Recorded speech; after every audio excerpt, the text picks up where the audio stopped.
Estimados irmãos espíritas e não espíritas, sejam bem-vindos ao nosso canal.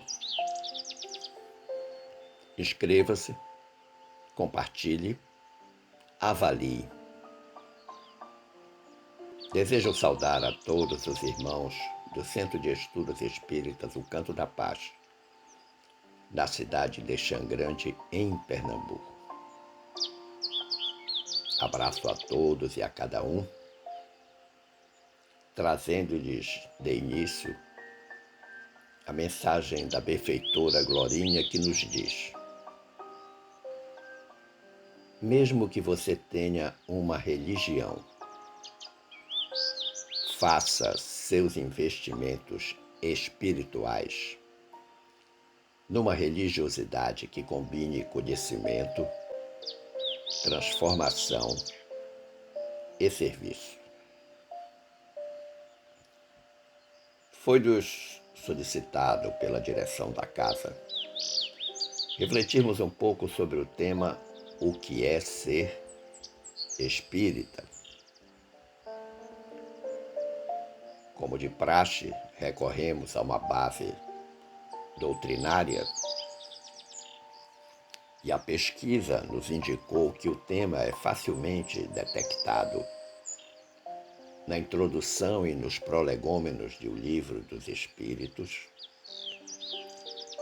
na introdução no capítulo Consolador Prometido e no capítulo Sede Perfeitos do Evangelho segundo o Espiritismo,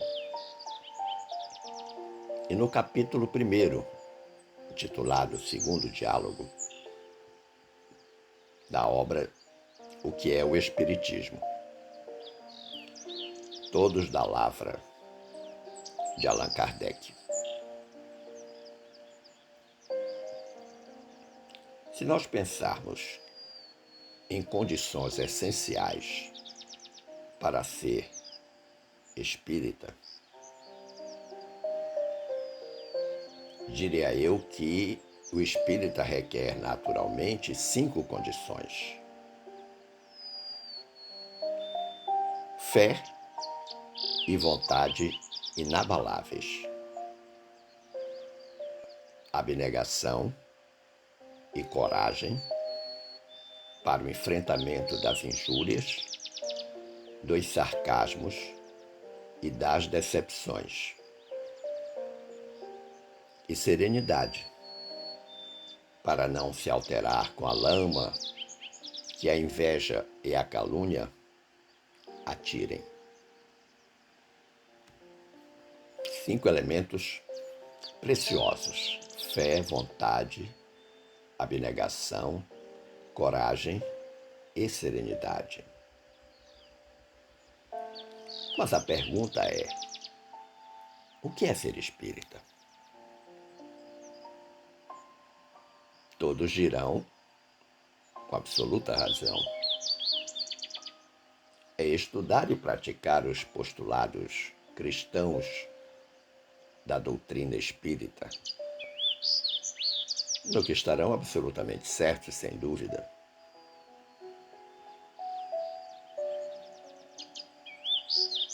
Mas ao longo do tempo, depois de publicada a primeira obra da doutrina dos espíritos, que é o Livro dos Espíritos, de 1857, foram surgindo numerosas interpretações sobre o que é ser espírita. Comecemos conhecendo o significado do verbo ser. O verbo ser é um verbo que expressa um estado permanente ou um estado de permanência. É também um verbo de ligação e pode ser usado como um verbo auxiliar. Do ponto de vista da gramática, é um verbo anômalo, já que a sua conjugação é bastante irregular, havendo alteração até mesmo nos radicais. Pode concordar com o sujeito ou com o predicado, a depender do enunciado. O benfeitor Emmanuel, no capítulo intitulado Ser Espírita, que está na página 61 do Livro da Esperança, afirma que ser espírita é constituir-se em núcleo de ação edificante, através do qual principia a nova era. Então a frase de Emmanuel encerra elementos importantes a serem considerados. O verbo ser, o fato da ação ser edificante não é uma ação qualquer, é uma ação edificante. E mais, ser esta ação e ser a atuação do espírita aquilo que naturalmente vai iniciar a nova era. A tão decantada e esperada era da regeneração ou mundo de regeneração, que só existirá se houverem pessoas regeneradas. Isso então nos indica que é necessária uma transformação moral para poder tornar-se núcleo da ação edificante, como diz Emmanuel. Retorna então aquelas 5 características que eu falei anteriormente, que são desejáveis no espírita: a fé, a vontade, a coragem, a abnegação e a serenidade. O confrade Vanderlei Pereira, em sua obra Aprendendo a Lidar com as Crises, traz uma primorosa contribuição nesse aspecto ser espírita. Diz-nos Vanderlei: ser espírita não é ser nenhum religioso, é ser cristão. Olha que interessante. Diria eu que ser cristão não é apenas seguir Jesus, mas imitá-lo nas circunstâncias do mundo. Talvez seja esse o nosso maior desafio.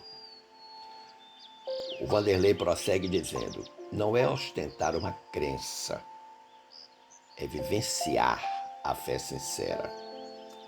Não é ter uma religião especial, é deter uma grave responsabilidade. Ora, ser espírita desloca aquele sentido previsto em seguir uma religião para o de assumir uma nova identidade. Que identidade é essa? De ser cristão.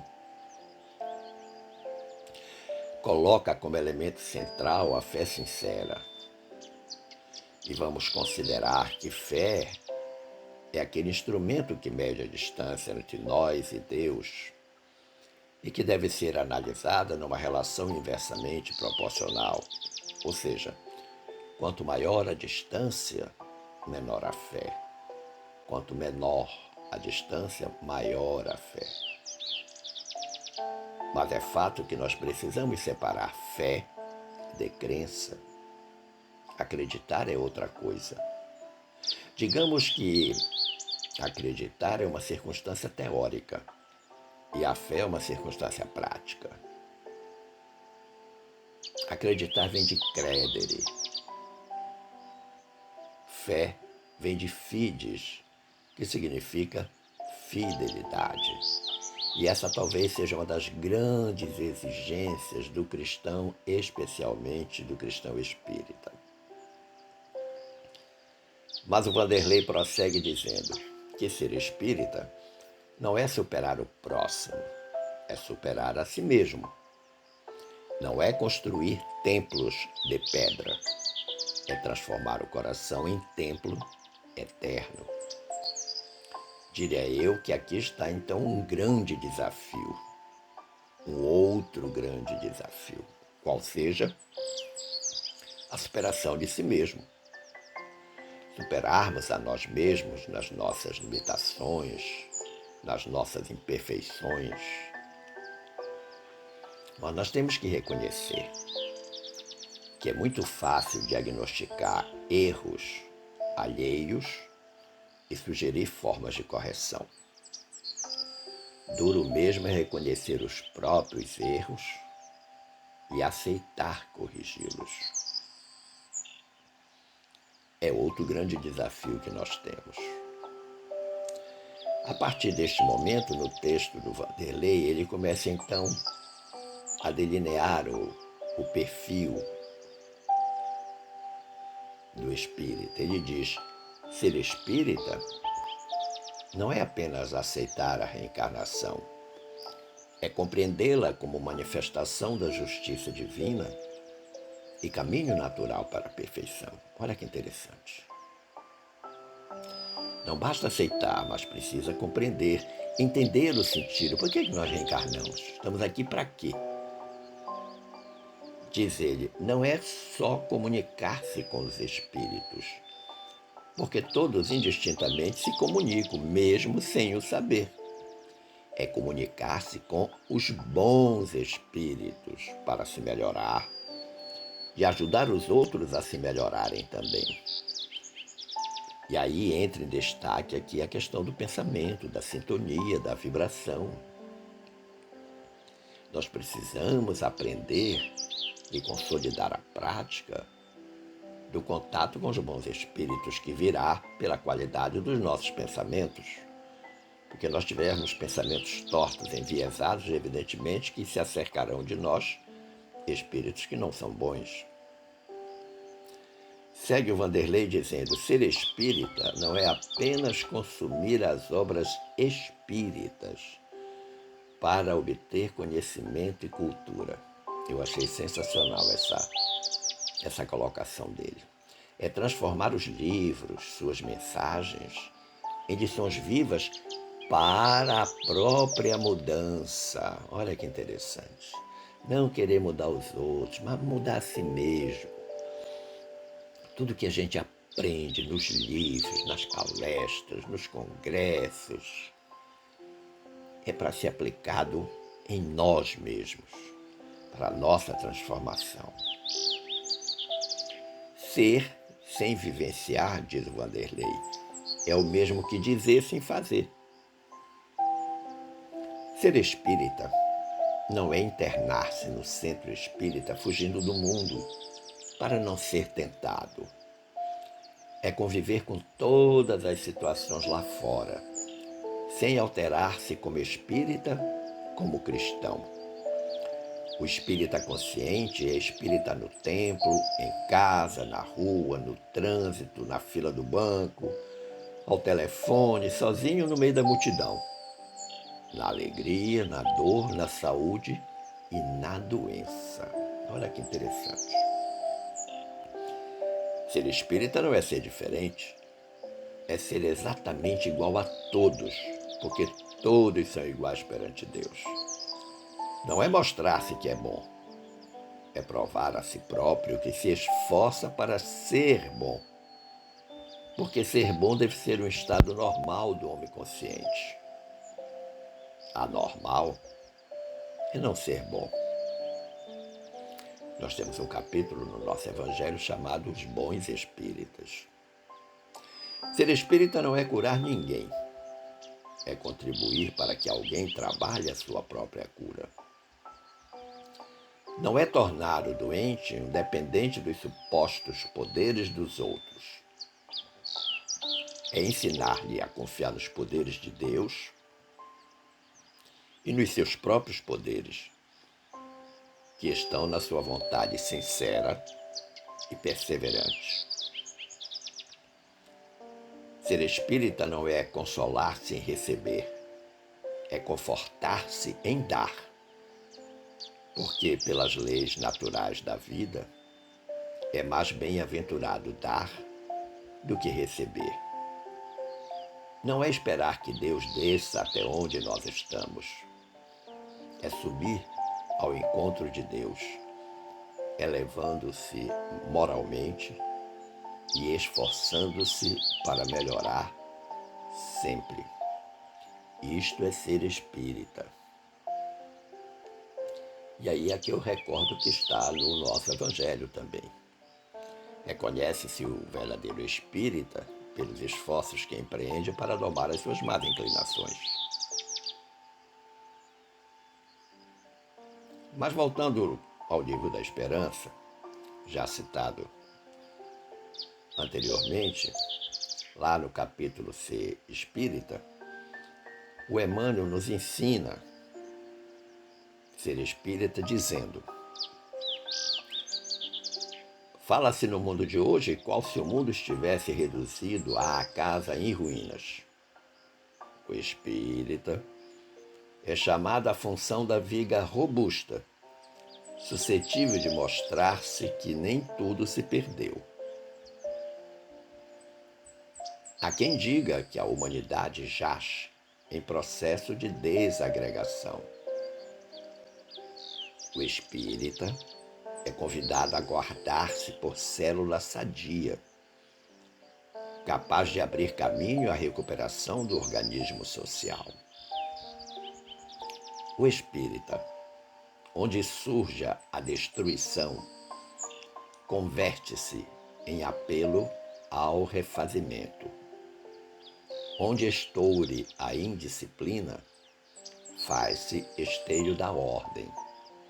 E onde lavre o pessimismo, ergue-se de imediato, por mensagem de esperança.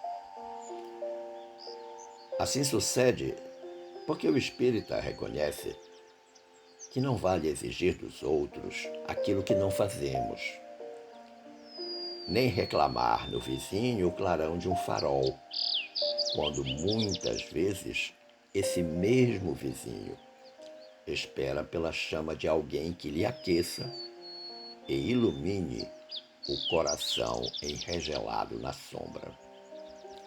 À vista disso, se muito podes realizar a benefício do próximo por aquilo que sabes, somente conseguirás renovar os semelhantes por aquilo que és.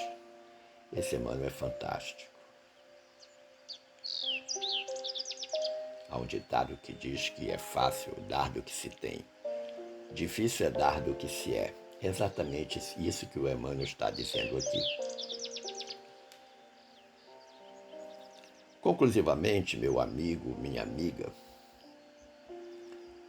podemos pensar que o espírita é um companheiro de ideal. Ensinamento espírita é a palavra do Cristo que nos alcança sem gritar. E a obra espírita, desde as bases primordiais de Allan Kardec, é construção do Evangelho, levantando as criaturas sem rebaixar ninguém.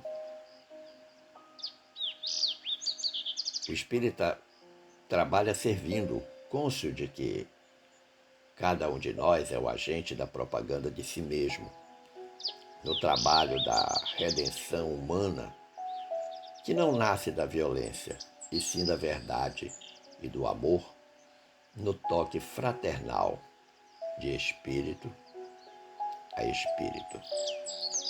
Pelo menos é isso que nos ensina Emmanuel no Livro da Esperança. Agradecendo o carinho da atenção e das boas vibrações dispensadas, eu desejo que fiquemos todos em paz com Jesus. Um forte abraço.